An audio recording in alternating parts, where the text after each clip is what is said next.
In terms of crunchy, munchy, little dippable, snacky things, this is probably the most underrated one in the world.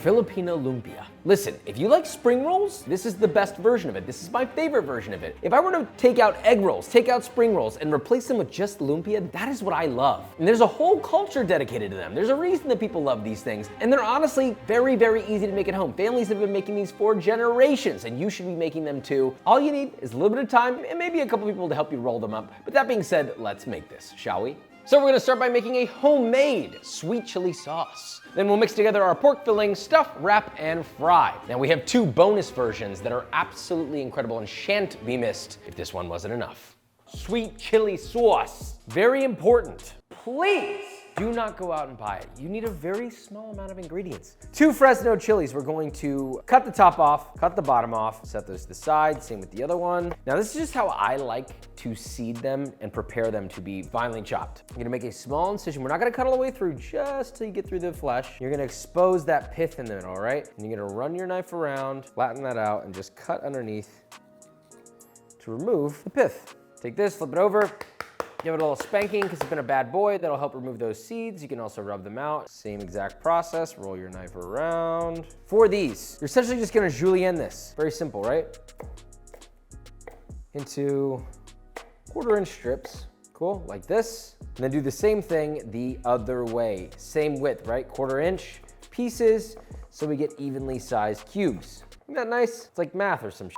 Then just run your knife through a few times, get a little bit finer. Now for the tips, honestly, you can just quarter these. They don't need to be perfect. It depends on how big they are, either 1/4 or 1/8 them. Once you run your knife through them, you're then going to finally chop all this together. Now garlic, I want fine minced. 4 cloves. Smash, smash, smash.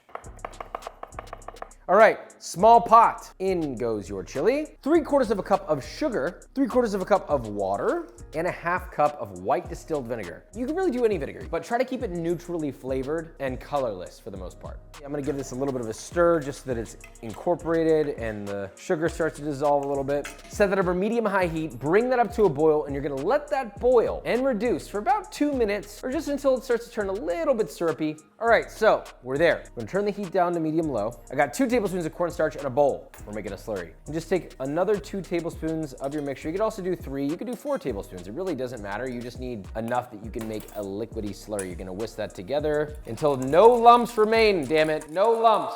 All right, that's looking good. And we're just going to pour that directly back into our mixture. Whisk, whisk, whisk. Just let that heat until beautifully thickened. Cut off the heat. All right, we're pretty much there immediately. It's done as it is, right? It's nice and goopy. This is where you're gonna add 2 special things. 2 tablespoons of sambal olek. That's gonna help cool it down a little. It's gonna add a little bit more of like a fermented, like pickly pepper flavor as well to match the freshness of your other pepper. And your finely chopped garlic from earlier. The heat is off, by the way. Very important fact. Do not boil this with the garlic. It will turn bitter and yucky. No one likes that, all right? Great. Look at this, dude. That is a beautiful sweet chili. The sweet chili is really meant to be served room temperature. You can also serve it cold, but the point is let this cool down. You can store this in an airtight container for pretty much forever.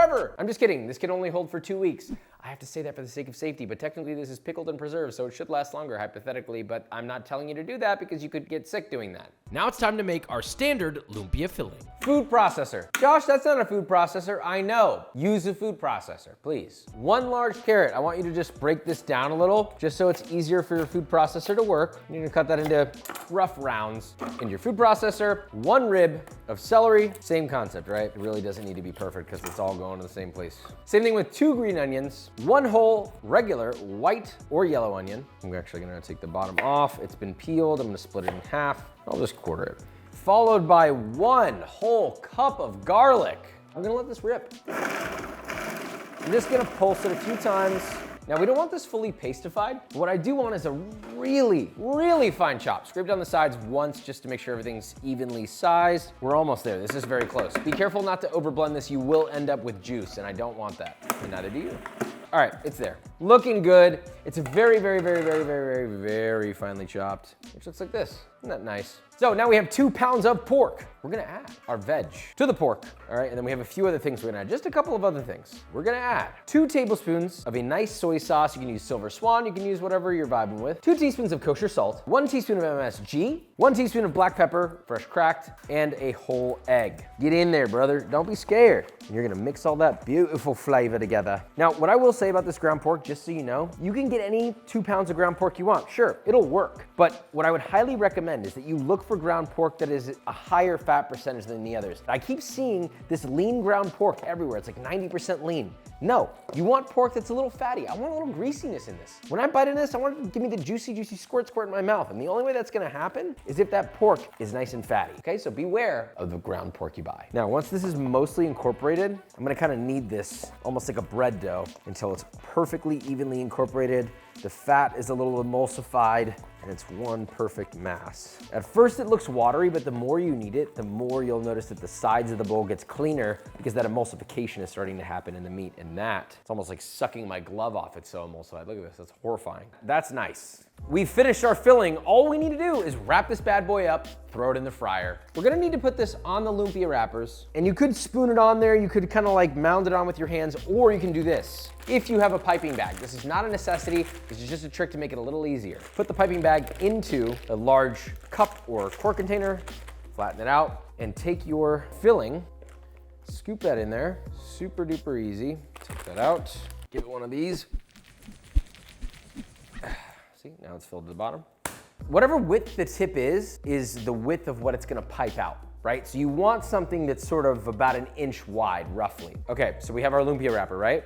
Boom, place that down, and I want that sort of diamond shape like this. I want a tip of it facing you, like this, aligned in this way. And in the lower third of it, you can either do this with a spoon, a tablespoon, you can spread it with your hands, or you can do this, and you're just going to pipe on your meat, roughly 2 tablespoons of that. Fold the bottom up and over nice and tightly, pull it up a little. Then you're gonna take the sides, fold them in and over, in and over. Then you're gonna roll nice and tightly the lumpia all the way up. And once you get to the top, you can use a little egg wash, you can use a little water. You're gonna gently brush that just so that it seals as you close it. And that is 1. Now, we're gonna repeat that with the rest of your lumpia. It's like a fun, entrancing activity to roll lumpia. You know, at first you're like, God, this is gonna take forever. And then all of a sudden your brain turns into a robot and you're like, beep, boop, bop, and you just roll them all. It's great. Once they're done, 350 degree oil, vegetable, peanut, canola. We got about 2.5 to 3 quarts in a 6 to 7 quart heavy bottom pan. Heat it over medium-high heat to 350 degrees Fahrenheit.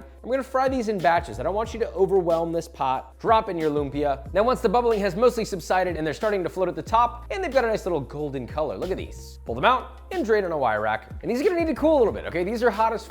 If you ever bitten into a fresh lumpia and you didn't let it cool enough, then you have experienced 1/10 of the heat of hell, which is a lot. Now, while you're waiting for those to cool, fry the rest of them. I honestly eyeball these. But if you're really concerned about food safety, you wanna make sure these are cooked all the way through. The internal temperature should be 165 Fahrenheit when they're done. But it doesn't end here. I have 2 other major options. A cheese version, which is kind of like a mozzarella stick, or one of the cooler versions that I think a lot of people don't know about. Now, these other 2 versions are so easy that frankly, you could do all 3 of these. The reason why, the first version, the dynamite version, I think this is probably one of the coolest that I've ever seen. So you're gonna take a Serrano chili, literally split it in half with the stem still attached like so. If you're doing only this, you'll probably need like 5 to 6 of these. Now, this center part, you're gonna use a spoon, break the pith, and then just gently scrape out the pith and the seeds. You don't have to be perfect about it, but just be aware that the more you leave inside, the spicier it'll be. At this stage, you're pretty much ready to assemble because we've already made our meat filling, right? You're gonna take your meat filling and you're going to fill the pepper generously. Kind of go a little bit off the edge here, right? Just like that. You'll take 2 of these, but I stick these both in the end. These will be super long, and then you connect it with the meat like that. Fold it over in half, pull these out so you can see the stems a little, okay? And then you just quite literally, tightly, roll it up, egg wash the top, and glue it shut like that. Now, you have 1 long boy. At this stage, you can split it in half, and you have your 2. Repeat that with the rest, and that's kind of it. It's pretty much the exact same thing. You just threw in a pepper, and it looks cool. I got 1 more. This is basically the lumpia version of a mozzarella stick. You're gonna use this brand specifically. I don't know what kind of cheese it is, but I know that it works in this recipe. I'll tell you that much, brother. Now you take this cheese product. I trim the edges just so it's even. And then you're gonna cut these into batons. So first into about 1/2 inch planks, then again across the same way, 1/2 inch, boom, boom. Okay, we got our cheese sticks. And then exact same way that you did the meat version, but just with a log of cheese. Take your beautiful, supple lumpia wrapper, diamond away from you, take your log, boom. Okay, starting with the sharp tip, roll it up, get it tight against the cheese, roll that till you meet the center, roll the sides over, roll, and then once there's just a little tip remaining, you're gonna brush that with some egg wash, roll till it sticks and adheres. Repeat with the rest. That is it. Hypothetically, you could throw a pipes of meat in here too, right? Why not? Same exact temperature, 350 Fahrenheit. Just let them rip, dude. Now, my thought is, which is better? The 2 other variations or the plain and simple? After 3 to 5 minutes of frying or until golden and crisp, take out your different lumpia variations. Now we're ready to plate our lumpia. Pile up a nice stack of these bad boys. I feel that they look best stacked real high like a pyramid. Serve with the condiments of your choice. I like Kewpie mayo, your sweet chili sauce from earlier, and of course, banana ketchup. Little sweet chili. So crisp, so delightful, so easy to eat 100,000 of these. No problem at all. Goes great with the sweet chili, it's great by itself. Now this is the main iteration, it's my favorite version, but you might think, oh, what if that's too much garlic? Not enough, could have put more. But that inside wrapper is so wispy, crispy thin, it's crunchy immediately and then melts in your mouth almost like puff pastry. And the inside has this beautifully rich, but also balanced, fatty pork with all those aromatics that come together beautifully. This is a perfect food. We have 2 other variations. I'm gonna start with the cheese one. A little bit of banana ketchup, right? So hot. Honestly, that's phenomenal. We specifically use Eden cheese. You see this used a lot, and I never really understood why, because Eden cheese doesn't really melt. It doesn't give you a cheese pull. It's not really like a mozzarella stick, but you know what it is like? As you chew it, it's somehow like, kind of like cream cheese. This is almost like a crab rangoon in a way. I don't like the emphasis on goon in that, but super crisp on the outside. The inside's hot, it's super, almost like luxurious. In between like a cream cheese and a brie, except the flavor is like almost cheddary, but I like it, I'm a fan. Perfect with banana ketchup. Now, the spicy boy. I think I'm gonna go banana ketchup as well. Honestly, this is not that different from the meat one. It's an extra step, but I do think it adds something to it, right? First you get the meat and it's garlicky and rich and nice just like it was before, but now you have the introduction of a fresh, fragrant, deep flavor of pepper, and it's a little spicy, but it's not as spicy as you would think, like maybe a 4 out of 10 on the spiciness scale. Out of all these, I would make these cheese ones as a snack, but if I was looking to eat 100 of these bad boys, which usually I am, I would go for the classic meat one. The first one that we made, all of them are delicious. Choose your own adventure. Lumpia, make it a part of your rotation. Love you so much, subscribe, bye.